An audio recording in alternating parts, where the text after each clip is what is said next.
Good morning, guys.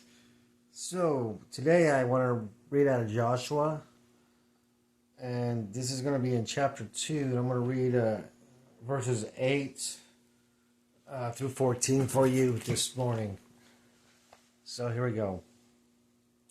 Now, before they lay down, she came up to them on the roof and said to the men, I know that the Lord has given you the land, and that the terror of you has fallen on us, and that all the inhabitants of the land have melted away before you. For we have heard how the Lord dried up the water of the Red Sea before you when you came out of Egypt, and what you did to the 2 kings of the Amorites who were beyond the Jordan, to Sihon and Og, whom you utterly destroyed. When we heard it, our hearts melted, and no courage remained in any man any longer because of you. For the Lord your God, He is God in heaven above and on earth beneath.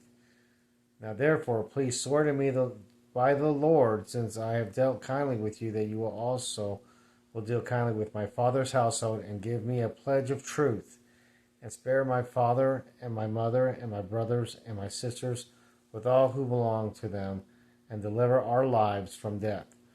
So the men said to her, Our life for yours, if you do not tell this business of ours.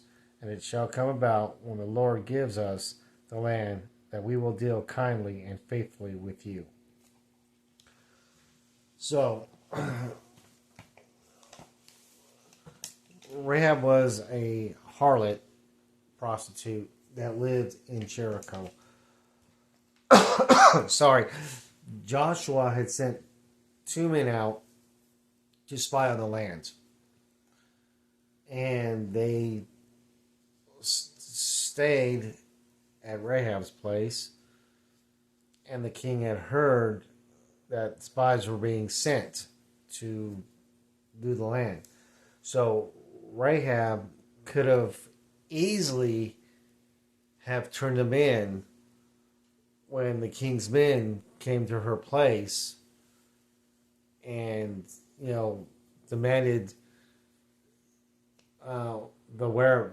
demanded to know the whereabouts of these 2 men that came from out of town. She could have done that, but she didn't. Instead, she hid them within the roof of her home, and told the king's men that yes, they did come, but they left, and you can still catch them on the road and overtake them. So that's kind of the precipice of where I start reading. So the king's men have gone. They went to go chase down the 2 spies, and she comes up to the roof where the men were laying and get ready to sleep for the night. And she basically spills it all out, how she knows, she believes that God has already given her land, her homeland, to the Israelites. She tells them that they all know about what happened when they left Egypt, what happened to the kings that opposed them just across Jericho, and that she knows for a fact that their God is God in heaven. He is, ruler above and below the earth. So he's ruler of all. She recognizes it, and she believes it, and then asks for mercy for her family, because instead of turning them in, she kept them safe. Kind of reminds me of how Jesus treats us when we come to believe Him. When we believe that He is the Son of God, that He came and died for our sins, lived a sinless life, died on the cross, was buried in the grave, rose again. We believe Him, and we believe God sent Him, and believe the entire gospel. We can ask for mercy and for salvation And because of Jesus Christ's blood, God grants it to us. God will be kindly on us. And if we raise our family in the same way, to love God, to obey God, to believe in Jesus Christ, to believe in the gospel, when they do believe in the gospel for themselves, they also will be saved by Christ's blood. So the spies,